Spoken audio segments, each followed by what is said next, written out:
Hello everyone, welcome back. My name is Shivam और आज की वीडियो में हम बात करने वाले हैं कंप्यूटर के पार्ट 10 के बारे में। कंप्यूटर का पार्ट 10 हम पढ़ने वाले हैं।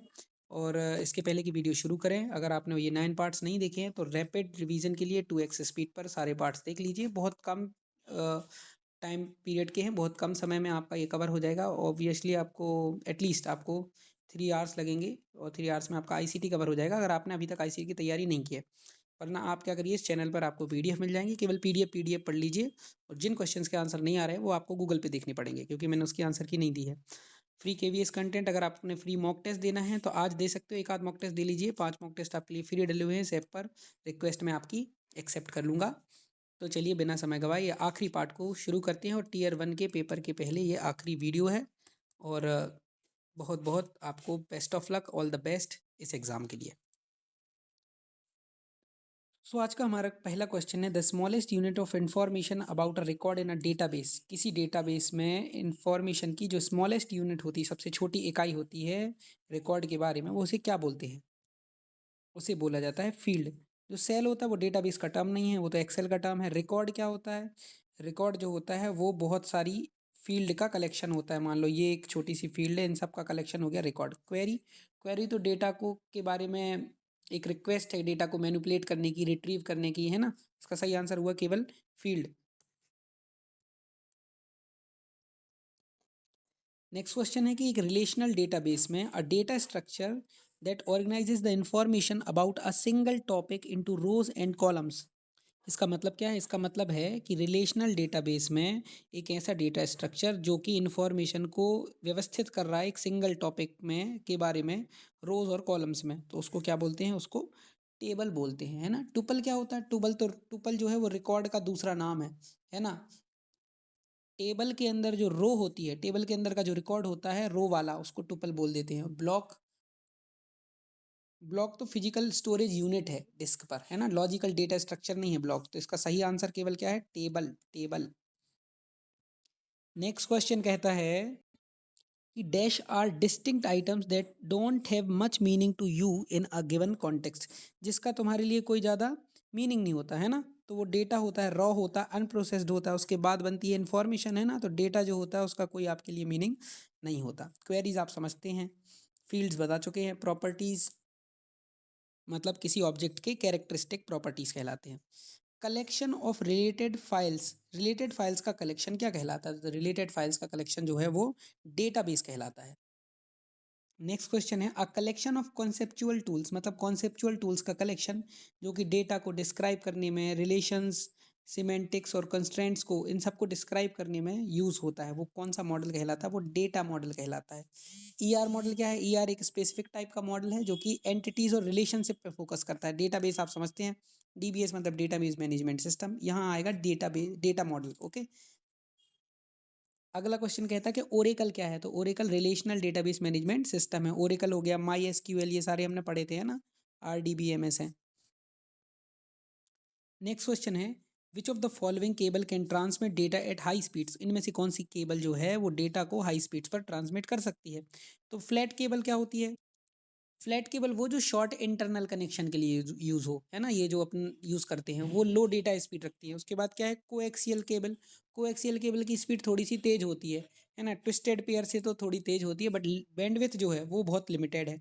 ट्विस्टेड पेयर केबल वो लैन, लोकल एरिया नेटवर्क में यूज होती है ट्विस्टेड पेयर केबल। ये भी हायर स्पीड है बट फिर भी बहुत ज़्यादा नहीं है। सबसे तेज होगी ऑप्टिक फाइबर, क्योंकि वो लाइट का यूज़ कर रहा है ना, ऑप्टिक। तो ऑप्टिक फाइबर केबल सबसे तेज होती है, हाईएस्ट बैंडविड्थ भी और हाईएस्ट स्पीड भी। Communication between a computer and keyboards involve a dash transmission. तो ट्रांसमिशन 3 तरह के हो सकते हैं, सिंप्लेक्स, हाफ डुप्लेक्स और फुल डुप्लेक्स, है ना। तो कीबोर्ड और कंप्यूटर के बीच का ट्रांसमिशन जो है वो किस तरह का कम्युनिकेशन है? वो कहलाता है सिंप्लेक्स। सिंप्लेक्स मतलब या तो ए से बी को ट्रांसमिशन हो पाए या फिर बी से ए को, एक को छो पाए, है ना, दोनों नहीं हो सकते, वो सिंप्लेक्स कहलाता है। हाफ डुप्लेक्स क्या कहलाता है? कि ए से बी को भी हो जाता है लेकिन, और बी से ए को भी हो जाता है, बट जब ए से बी को हो रहा हो तब भी ए को कुछ नहीं बोल सकता। जैसे आप पुरानी मूवीज़ में देखते थे, वो एक फ़ोन लिए रहते थे जिसमें सैनिक हैं आपस में बात कर रहे हैं, अधिकारी बात कर रहे हैं ना, फिर वो एक बोलता था ओवर। ओवर बोलेगा तो फिर भाई दूसरा बंद करेगा, फिर दूसरा सिग्नल भेजेगा, क्योंकि एक ही टाइम पे दोनों लोगों की आवाज़ नहीं जा सकती। अब कीबोर्ड से हम कंप्यूटर को तो इनपुट दे सकते हैं, लेकिन कंप्यूटर कीबोर्ड को कुछ नहीं भेजता है ना, तो ये सिंप्लेक्स हुआ। और वो जो ओवर वाला था वो हाफ डुप्लेक्स हुआ, है ना, पुराने टाइम का। अभी फुल डुप्लेक्स है। जैसे इसी टाइम पे क्या कर सकते हो आप, इसी टाइम पे जब हम फ़ोन पे बात कर रहे होते तो दोनों लोग एक साथ बोल सकते हैं, आप भी बोल दो वो भी बोल दो, दोनों की आवाज़ एक साथ एक दूसरे के पास पहुंच जाती है, तो वो फुल डुप्लेक्स हो गया कम्युनिकेशन। नेक्स्ट क्वेश्चन है, device that connects to a network without use of cables. तो बिना केबल के नेटवर्क को कनेक्ट करने वाला है, उसको क्या बोलते हैं हम, वायरलेस, है ना। What type of resource is most likely to be shared common resource in a computer network. तो किसी कंप्यूटर नेटवर्क में क्या शेयर्ड कॉमन कॉमन रिसोर्स हो सकता है, इनमें से क्या शेयर किया जा सकता है। तो इसका पहला ऑप्शन है क्या, प्रिंटर हो गया, स्पीकर हो गया, और कीबोर्ड हो गया, फ्लॉपी डिस्क हो गया। तो आपको पता है कि भाई कीबोर्ड तो कोई शेयर नहीं करेगा, मेरे कंप्यूटर का कीबोर्ड में दूसरे कंप्यूटर वाले दो लोग कैसे एक ही कीबोर्ड शेयर करेंगे, भाई दोनों को इनपुट देना दोनों का काम है। तो सबसे ज़्यादा शेयर किया जा सकता है वो है प्रिंटर, है ना, कि भाई दोनों लोग अपना अपना काम करें और प्रिंट एक ही कंप्यूटर से निकालें, तो ये तो ऑब्वियस है, इसका आंसर होगा प्रिंटर। नेक्स्ट क्वेश्चन कहता है कि इनमें से कौन सी फास्टेस्ट डेटा ट्रांसमिशन की स्पीड है। तो आपको पता है कि बिट्स में मापते हैं डेटा को, है ना, किसमें मापते हैं, बिट्स में, बिट्स पर सेकंड, बिट्स पर सेकंड, कितने सेकंड में कितने बिट्स का ट्रांसफर हो रहा। तो बिट से बड़ा बाइट, बाइट से बड़ा किलोबाइट, किलोबाइट से बड़ा मेगाबाइट, मेगाबाइट से बड़ा गीगाबाइट, तो जीबीपीएस इसका सही आंसर हो जाएगा। What do we call for the arrangement when we two or when two or more computers physically connected by cables to share information or hardware. तो जब दो या दो से ज़्यादा कंप्यूटर केबल से कनेक्टेड हैं अब इंफॉर्मेशन या हार्डवेयर शेयर करने के लिए, तो उसको हम क्या बोलते हैं। तो सिंपल सी बात है, इसको हम बोलते हैं क्या, इसको बोलते हैं नेटवर्क। यूआरएल जो होता है यूनिफॉर्म रिसोर्स लोकेटर होता है, जिससे हम किसी वेब पेज पर सीधे पहुंच सकते हैं। सर्वर आपको पता है कि जिस कंप्यूटर से इंफॉर्मेशन गेन करते हैं तो वो कहलाता है सर्वर, और जो लेता है वो क्लाइंट कहलाता है। मॉडेम जो है वो एनालॉग को डिजिटल, डिजिटल को एनालॉग सिग्नल में बदलता है, ये सारे काम करता है ना। नेटवर्क जो होता है वो होता है, ये जो प्रश्न है उसका आंसर। नेक्स्ट क्वेश्चन है कि बैंडविड्थ क्या है। तो bandwidth is the amount of information a communication medium can transfer in a given amount of time. मतलब किसी निश्चित समय में कितना कम्युनिकेशन मीडियम के थ्रू डेटा ट्रांसफ़र हो सकता है, कितनी इन्फॉर्मेशन ट्रांसफ़र हो सकती है, उस अमाउंट को बैंडविड्थ बोलते हैं। नेक्स्ट है, लोकल एरिया नेटवर्क का में कौन सा आइटम जो है वो यूज़ नहीं होता, तो क्या इसेंशियल नहीं है। इसका सही आंसर है कि लोकल एरिया नेटवर्क में जो है वो मॉडेम इसेंशियल नहीं है ना। ईथरनेट केबल, वो केबल वगैरह लगती है, इंटरफेस कार्ड लगता है, कंप्यूटर तो चाहिए ही है, मॉडेम इतना इसेंशियल नहीं है। A dash is an agreement between the communication parties on how communication is to proceed. मतलब दो पार्टीज के बीच में कम्युनिकेशन कैसे प्रोसीड होना है, उस एग्रीमेंट को क्या बोलते हैं। तो आपको पता है उसको बोलते हैं प्रोटोकॉल। बहुत सारे तो प्रोटोकॉल पढ़े हैं आपने, IP, TCP, है ना, HTTP, ये प्रोटोकॉल्स हैं कम्युनिकेशन के, है ना, प्रोटोकॉल।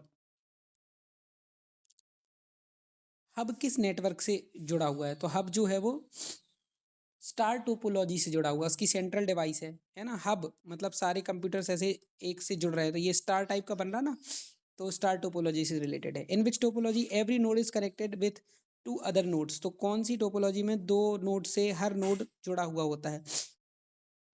तो ये आप बना के देख लीजिए, अगर आप ऐसे बनाओगे, ऐसे कंप्यूटर रिंग बनाए हुए हैं अगर, तो ये कंप्यूटर इससे भी जुड़ा हुआ है और इससे भी जुड़ा हुआ है, फिर ये कंप्यूटर इससे भी जुड़ा हुआ है और इससे भी जुड़ा हुआ है।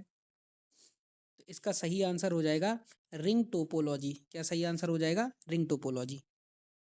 ये मैंने कुछ आपको नेटवर्क टोपोलॉजी बताई हैं, ये बस टोपोलॉजी कहलाती है ऐसे, है ना। इसमें एक केबल होती है, उसके थ्रू जुड़े होते हैं। रिंग टोपोलॉजी में ये जुड़ा हुआ है दो से, है ना। स्टार टोपोलॉजी में ये हब है ना, इससे सारे ये इस तरह से सेंट्रलाइज्ड रूप में जुड़े हुए हैं। मैश टोपोलॉजी में हर एक नोड बाकी सबसे जुड़ा हुआ है ना। और हायरार्कियल में आपको पता है, हायरार्कियल में एक सबसे मेन होगा, फिर वो दो से, फिर चार से, ऐसे जुड़े होंगे। और ये एक्सटेंडेड स्टार टेप टोपोलॉजी है, स्टार की तरह ही होती है बट उसमें और आगे क्या होती है, ब्रांचेस बनती जाती हैं। नेक्स्ट क्वेश्चन कहता है कि कंप्लीट इंटरकनेक्टेड नेटवर्क टोपोलॉजी कौन सी है। तो मैश टोपोलॉजी, अभी थोड़ी देर पहले हमने देखी हुई थी, है ना। मैश में सब कुछ जुड़ा होता है, इससे भी ये, इससे भी जुड़ा होता है, इससे भी, इससे भी, तो ये मैश कहलाती है। मैश हो गया सब कुछ। Which is the highest reliability topology. तो भाई मैश टोपोलॉजी में रिलायबिलिटी सबसे ज़्यादा होगी, क्योंकि वो बहुत सारे नोड से जुड़ा हुआ है, इतनी आसानी से आपको धोखा नहीं देगा, है ना। डेटा में बाधा नहीं आएगी, है ना, क्योंकि बहुत सारे पाथ हैं, किसी ना किसी पाथ के थ्रू भाई ये वाला कंप्यूटर खराब हो गया तो यहाँ से कैसे ना कैसे करके वहाँ तक पहुँच जाएगा। नेक्स्ट है कि ईथरनेट एड्रेस में कितने बिट्स होते हैं, तो 48 बिट्स होते हैं। नेटवर्क में स्मॉल मैसेज जो कि वन स्टेशन से दूसरे स्टेशन तक पास करने के लिए यूज होता है, उसको क्या बोलते हैं, उसको टोकन बोलते हैं। क्या बोलते हैं? टोकन। नेक्स्ट क्वेश्चन कहता है कि ऐसा प्रोग्राम जिसमें either talk numeric that is made available in digital format, मतलब ऑडियो को डिजिटल फॉर्मेट में अवेलेबल किया जाए, automatic download over the internet, इसको क्या बोलते हैं? पॉडकास्ट बोलते हैं। पॉडकास्ट तो आपने बहुत सुने होंगे। वॉडकास्ट मतलब video based digital program. Blog, blog मतलब वेब लॉग, है ना, रिटर्न वेब कंटेंट। और विकी क्या है? विकी तो कोलेबरेटिव इंफॉर्मेशन वेबसाइट है, विकीपीडिया सुना होगा आपने। और ब्रॉडकास्ट क्या कहलाता है? रेडियो या टीवी के थ्रू किसी चीज़ को ट्रांसमिट करना ब्रॉडकास्ट कहलाता है। Each IP packet must contain, तो जो इन आईपी मतलब इंटरनेट प्रोटोकॉल है, उसमें कम से कम क्या होना चाहिए? तो सोर्स और डेस्टिनेशन एड्रेस दोनों होना चाहिए उसमें, कम से कम, है ना। नेक्स्ट क्वेश्चन है कि एक आईपी एड्रेस, स्पेशली IPv4, है ना, IPv4 कितने बिट का नंबर है? 32। और IPv6 जो है वो कितना है? 128 बिट का, है ना। IPv6 IPv4 से बेटर है, और ये हेक्साडेसिमल में लिखा जाता है।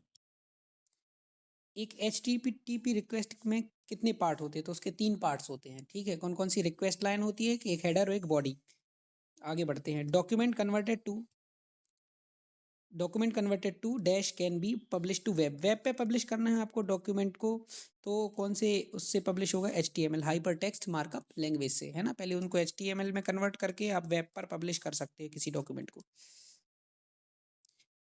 और यहाँ मैंने कुछ इंपॉर्टेंट डोमेन एब्रीविएशन बताए हैं, आ जाते हैं पेपर में। .info का मतलब है इंफॉर्मेशनल ऑर्गेनाइजेशन। .com मतलब commercial. .gov government. .edu educational. .mil military. .net network resources. .org non profit organization, NGO के लिए, है ना। और NPO के लिए। और .in India. .au Australia. .fr France. .nz New Zealand. .uk United kingdom. Next है जो वेब है, वो वेब पेज और प्रोग्राम को रिक्वेस्ट और सर्व करने के लिए क्या यूज़ करता है? तो वो HTML का यूज़ करता है, hypertext markup language. Next है which of the following request to create HTML document. HTML document बनाना है तो भाई नोट पैड या कोई सिंपल सा वर्ड एडिटर ले लो, उसमें कोडिंग करो, फिर उसको .html से सेव कर दो, रन कर दो। तो टेक्स्ट एडिटर चाहिए, ठीक है। मैंने थोड़ा थोड़ा पहली बार सीखा था तो बनाया था एक दो रद्दी से। नेक्स्ट है टेलनेट। टेलनेट एक टेक्स्ट बेस्ड कंप्यूटर प्रोटोकॉल है ना, ध्यान रखिएगा। टेलनेट जो है वो टेक्स्ट बेस्ड कंप्यूटर प्रोटोकॉल है। कुकी क्या होता है? कुकी आपको पता है, एक इंफॉर्मेशन स्टोर करता है यूजर्स की वेब एक्टिविटी का। तो जिस वेबसाइट पे आप जाओगे उसकी कुकीज़ आपकी इंफॉर्मेशन गेन कर लेगी कि ये कितने बार आते हो, आप क्या आते हो, उसी हिसाब से फिर आपको एडवर्टीजमेंट्स भी देखने को मिलती है। नेक्स्ट क्वेश्चन है कि कॉन्फ्रेंस जो कि नेटस्केप का है, और नेट मीटिंग जो कि इंटरनेट एक्सप्लोरर का है, इसकी मदद से आप क्या कर सकते हो? तो आप लाइव रियल टाइम कॉन्फ्रेंसिंग कर सकते हो। नेक्स्ट है जो लास्ट 3 लेटर्स होते हैं डोमेन नेम के, वो किसको डिस्क्राइब करते हैं? तो वो ऑर्गेनाइजेशन टाइप को डिस्क्राइब करते हैं, जैसे .edu एजू है कि .com है ना। तो ये सब वो आपको पता है, अभी थोड़ी देर पहले इसकी चर्चा की थी। EDI का फुल फॉर्म क्या है? EDI का फुल फॉर्म है electronic data interchange. Next question कहता है कि which of these is not a means of personal communication on the internet. Internet पर पर्सनल कम्युनिकेशन का क्या साधन नहीं है? तो इंस्टा नोट्स जो है वो पर्सनल कम्युनिकेशन का साधन नहीं है, बाकी सारे पर्सनल कम्युनिकेशन का साधन है। A host on the internet finds another host bye it's. तो जो एक होस्ट इंटरनेट पर दूसरे होस्ट को कैसे फाइंड करता है? तो पाता है उसको IP एड्रेस से, पोस्टल एड्रेस से। तो भाई घर का पता पता कर सकते हैं ना, इंटरनेट का नहीं। आगे आगे तो ये 2 प्रश्न छुप गए इसके चक्कर में, है ना। तो ठीक है, मिस्टेक हो गई, फिर भी मैं बता देता हूँ। यहाँ क्या है, यहाँ पूछा ट्रोजन हार्स, ये मालवेयर, ये सब क्या है? ये है मैलिशियस सॉफ्टवेयर। तो ये तो हम पहले ही पढ़ चुके थे। और यहाँ भी लिखा है कि ट्रोजन हार्स जो मालवेयर वगैरह होते हैं वो क्या होती है? वो हार्मफुल एप्लीकेशंस, हार्मफुल सॉफ्टवेयर्स होते हैं। यहाँ मैंने कुछ लिस्ट दे दी आपको कॉमन वायरस की, इनको थोड़ा सा देख लीजिएगा। क्रीपर एक कॉमन वायरस है, हो सकता है ऑप्शन आ जाए कि इनमें से क्या एक वायरस है ना, इनमें से क्या एक वायरस का नाम नहीं है। ऐसे आई लव यू आया था 2000 में, है ना। कोड रेड आया था 2001 में, एसक्यूएल स्लैमर 2003 में, ब्लास्टर, सेसर, ट्रोजन आया था 2011 में, रूट किट 2012, नेटवर्म 2014, है ना। सबसे पहले कह सकते हो तो क्रीपर आया था, यहाँ दिख रहा है अब। तो आप इस तरह से इन चीज़ों को एक बार देख लीजिए, नज़र डाल लीजिए। नेक्स्ट क्वेश्चन है, if you are allowing a person on the network based on the credentials to maintain the security of your network, अपने नेटवर्क की सिक्योरिटी के लिए आप चाह रहे हो कि कोई पर्सन आपके नेटवर्क में आए तो क्रेडेंशियल्स का यूज़ करके आए, ये एक्ट क्या कहलाती है कि भाई वो व्यक्ति अनाधिकृत प्रवेश ना कर जाए, इसको बोलते हैं ऑथेंटिकेशन। और फायरवॉल जो होता है, फायरवॉल तो नेटवर्क ट्रैफिक को क्या करता है, फिल्टर करता है, क्या काम का, इनक्रिप्शन वो कोड कर देता है ताकि डेटा जो है हमारा सिक्योर रहे, किसी दूसरे गलत हाथों में ना जाए, है ना। ऑटोमेशन क्या होता है, ऑटोमेशन मतलब ऑटोमेटिक सिस्टम करना किसी चीज़ से। नेक्स्ट क्वेश्चन है कि a computer virus normally attaches itself to another computer program, एक कंप्यूटर वायरस अपने आप को नॉर्मली एक दूसरे कंप्यूटर प्रोग्राम से अटैच कर लेता है, उसको क्या बोलते हैं, उसको होस्ट प्रोग्राम बोलते हैं। Which of the following enables to determine how often a user visited a website, मतलब क्या डिटरमाइन करता है जो कि कितने बार किसी यूजर ने कोई वेबसाइट क्या की है, विजिट की है, तो ये है कुकी। स्पैम तो आप समझते हैं, स्पैम समझते हैं अनवांटेड मैसेज भेजना। आइडेंटिटी थेफ्ट मतलब कि कोई और बनकर पर्सनल डेटा का मिसयूज़ करना एक तरह का क्राइम है। हैकर तो आप समझते हैं, इंट्रूड करना किसी की प्राइवेसी में। फिश मतलब किसी को बेवकूफ़ बना के डेटा चुरा लेना। कुकी ये काम करता है, फिर ये क्या डिटरमाइन करना कि किसी ने वेबसाइट कितनी बार विजिट की। नेक्स्ट है illegal कॉपिंग and distribution of software, software का इलीगल कॉपी करना और इसको डिस्ट्रीब्यूट करना, लेकिन जैसे लोग टेलीग्राम पे कोर्स बेच देते हैं, है ना, किसी का, या ऐप जो है उसका मोड एपीके बना देते हैं, तो वो एक तरह से उन्होंने क्या की, वो सॉफ्टवेयर की पायरेसी की है, चोरी की है। Option number 2। नेक्स्ट क्वेश्चन है vendor created program modifications, vendor के द्वारा किए गए प्रोग्राम मॉडिफिकेशन क्या कहलाते हैं, पैच कहलाते हैं, पैचेस, है ना, पैच कर लिया। विच of the following is a computer, which of the following a computers memory but unlike a virus it does not replicate itself, virus की तरह ये अपने आप को रेप्लिकेट नहीं करता, लेकिन ये जो है वो कंप्यूटर की मेमोरी की तरह है, मतलब कंप्यूटर की मेमोरी को डैमेज करता होगा, वायरस की तरह ये अपने आप को रेप्लिकेट नहीं कर रहा लेकिन डैमेज कर रहा है, वो है ट्रोजन हॉर्स। तो फिर आज की वीडियो में बस इतना ही। आज भी हमने बहुत सारे क्वेश्चन किए, आशा है आपको बहुत सारे नए कॉन्सेप्ट जानने को मिले होंगे, और ये भी आशा है कि ये सारी 10 की 10 वीडियोस देखने के बाद आपका पेपर बहुत अच्छा जाए, आप आईसीटी को सही तरीके से सॉल्व कर पाएँ। तो धन्यवाद, आपका दिन शुभ हो, और बहुत बहुत शुभकामनाएँ बहुत बहुत आपके लिए कि आपका पेपर अच्छा जाए, ऐसी मेरी विश है।